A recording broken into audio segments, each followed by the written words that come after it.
Itele, run away from that guy. Don't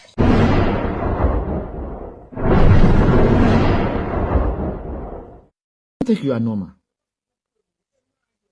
Austin kilo ngeno.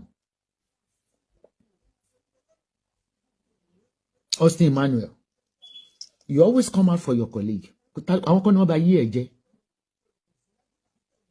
Torí pé kò sógo lára rẹ ni. You came after Itele. Òun sọ story. Ó ṣe máa rántí ẹ. Àwọn ọ̀rọ̀ tá àwọn gbogbo àwọn ọ̀rẹ́ tèmi àti wọn gan jọ dàgbà ní Dublin ní London ni ọ̀pọ̀lọpọ̀ tó má tẹ̀sí mi gan mi reply wọn because they are still where I left them. Tíru yìí téèyàn bá jọ ṣọ̀rẹ́ papọ̀ tó bá dàgbà tí kan bá make ẹ̀yin lè máa ń wá kú fẹ́ni kejì. That is jealousy. Táyé Kẹ́hìndé lè ní láárí kí Táyé má ní láárí. You are only disgracing yourself. Ó ti pẹ́. Money, the people I hate most on this social media ni àwọn tó máa ń pìtàn when I was. Let your presence speak of your past. Mo pé mo ti lówó rí London, mo lọ UK, mo lọ Nigeria, mo lọ gbági 235 ṣe, mo lọ gbági, mo lọ settle, mo lọ ṣe gbogbo ẹ̀ tó pé present mi dùn ni present ẹ ò dùn. You are jealous. Ọmọ owó sórí owó tí Itele ti make ní orí YouTube ó ju tàwọn tó ń lọ cinema lọ. Ibi gbọ́ mo list of English wọn lọ sí cinema. Torí after tó bá ti gbé lọ sí cinema yóò yẹ kán release sórí YouTube. Fáwọn tí ò ní advantage láti wọ country. Wọ́n make owó burúkú. Ibi tí mo rán gbé pinches sórí YouTube gan mo mọ tí mo make lóṣù. Nígbà tí ẹjọ́ wà inú ilé kan wàhálà ní Awólọ́wọ̀ tàpá ńlá rí. Ló ṣe jẹ́ pé ọ̀rẹ́ tẹ́ ẹjọ́ dìde.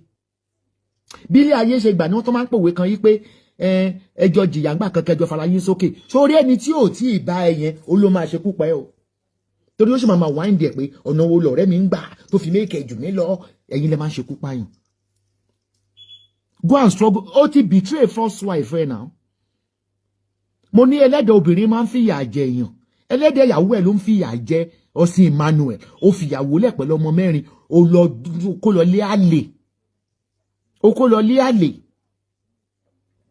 Omijé obìnrin ègún ni fọ́kùnrin tí ò yẹ̀yìn ọkùnrin ni torí pé ọkùnrin mú máa sọ fún yín ẹ̀ ní agbára kankan. Omijé ojú obìnrin tẹ́ máa ń wò yẹn ẹ tó ní ẹlẹ́dàá mi ó fi àjọ ẹ mọ̀ pé ọ̀rọ̀ ńlá ni. Ọ̀rọ̀ ńlá ni. Ó sì jẹ́ pé ìwọ nìkan láyé ẹ ò jáde ní ọ̀yẹ́ náà ẹnìkan ẹjọ́ bẹ̀rẹ̀ ní ayé ẹ̀ ṣe wá bàjẹ́ báyìí ó gbógo wá gba kádàrà lọ́mọ ta pure water. Family Lizzy torí ó máa ń jà fún ẹ náà wíwẹ̀ pé dàbí mo ṣe dà ní wọ́n jọ terminate yóò yẹ kó terminate ẹ pátápátá kó nù náà léwu tì. Tí Itele tí ẹ ló ń wọ ẹ máa ń bú tẹ́lẹ̀ paláṣọ kan ní ó ní body odor ìkíní kan ẹ máa fi ń ṣe yẹ̀yẹ́ ńgbà yẹn ẹ máa ń ṣe kíní kan ọ̀nà dẹ̀ tí ní kó lé aláṣọ kílé tó wá ń sunkún lórí ẹ̀. Kí ni ìwọ fi gbèsè ayé tí ẹ ṣe táyé ẹ fi rí rádaràdà. Mo bá ń sọ pé gbogbo akọ́la gbogbo wáyé o gbogbo akọ́la máa lówó gbogbo akọ́la máa rí gẹ́la máa rí mu ìgbàfọ̀ Ọlọ́run nìsinmi. But weko tó bá irú ìwọ báyìí tí Itele bá súnmọ́ ìwọ ló máa pa ìwọ ló máa pa. Ó sì jẹ́ pé àwọn tó mẹ́kẹ̀ ló ń ṣọ́ kiri tó bá ti gbé fíìmù àjọbẹ̀rẹ̀ ní ajẹ́kínà ò tí ẹ̀ lójú tì pẹpẹ yóyò. Tura boy, get a life. Go and get a life.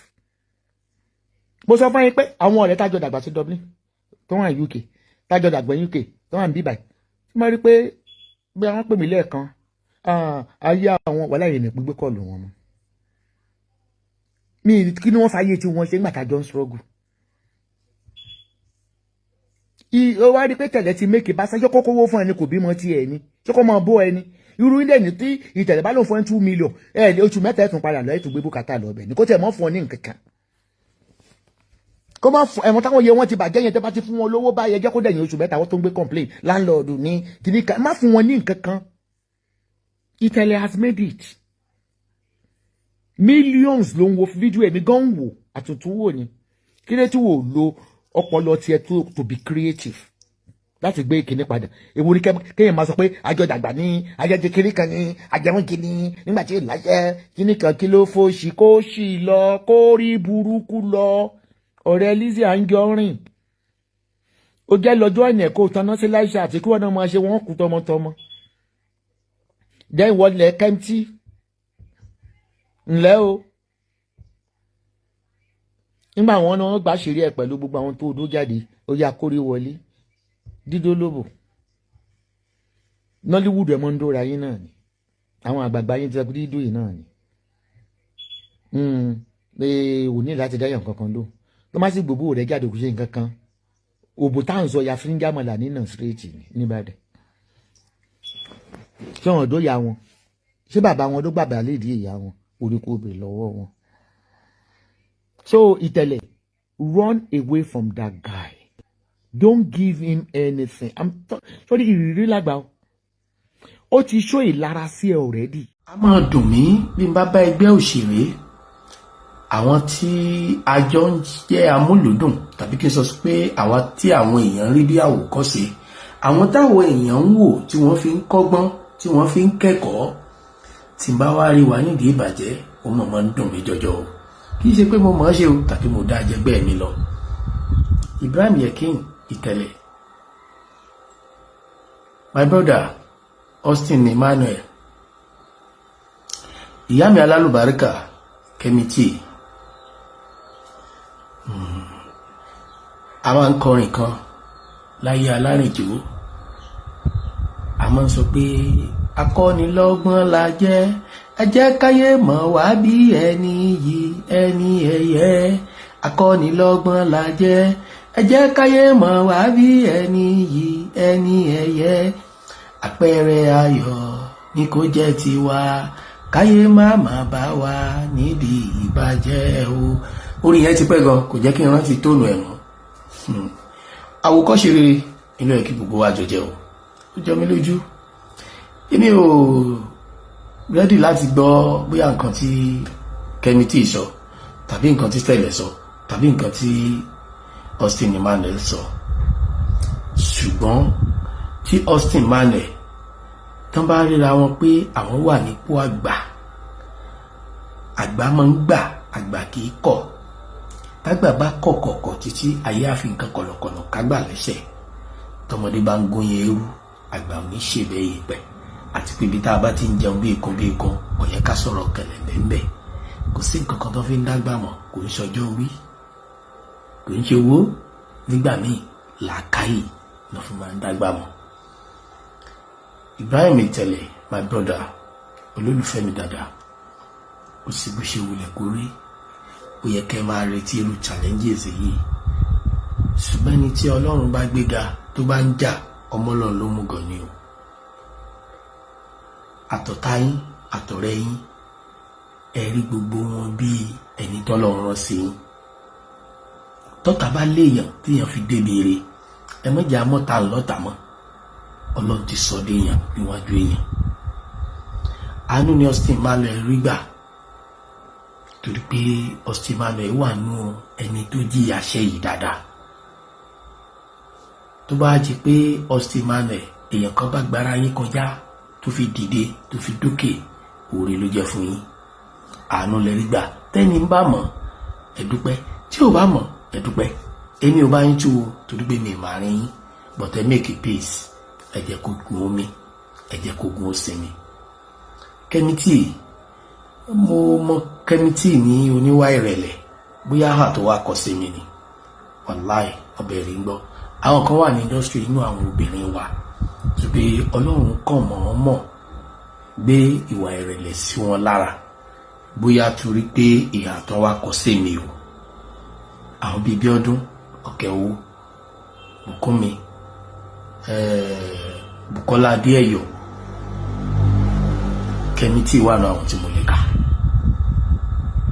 gbọ́ mi dáadáa o ìhà tó kọ́ sí mi àtọ́jú tèmi fẹ́ ń rí wọn so tàbí kí n sọ pé bí àjọṣepọ̀ tá a jọ ní àti bẹ́ẹ̀ bẹ́ẹ̀ lọ àwọn mìíràn wà tí mi láǹfààní àti dárúkọ. Mi ò rí Kemity bí aláfojúdi mo rí bí oníwà ìrẹ̀lẹ̀ ṣùgbọ́n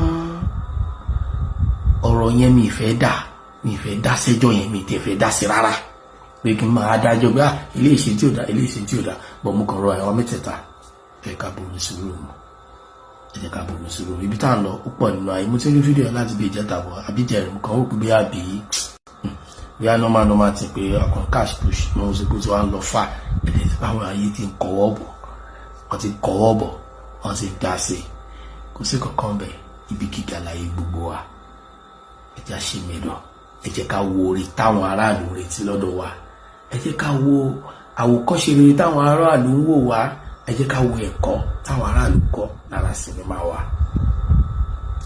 wáì àwa ni lónìí àwa ni lánàá bí ẹ̀kọ́ àpọ̀kọ̀jẹ́ ẹ jẹ́ ń bẹ̀rẹ̀ bẹ́ẹ̀ ẹ jẹ́ ṣe sùúrù ẹ jẹ́ gbàgbé ẹ̀ Kemity ibi tó ń lọ pọ̀ ibi tó dẹ̀ ń lọ jìnnà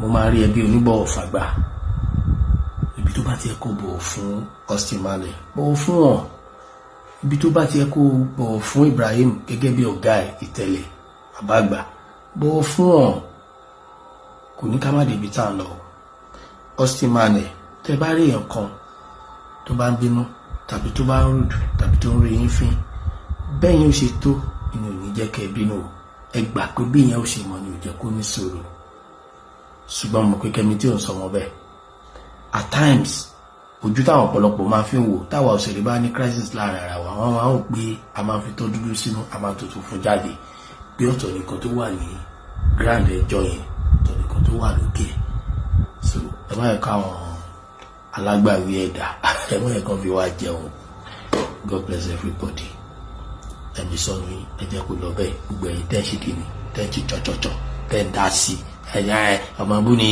Kemity àṣejù ìtẹ̀lẹ́pọ̀ kìnnìkan ọ̀sìn wálẹ̀ bákan ló ṣe rí ìgbàgbé ẹ̀mẹ̀lẹ́ ń bẹ̀.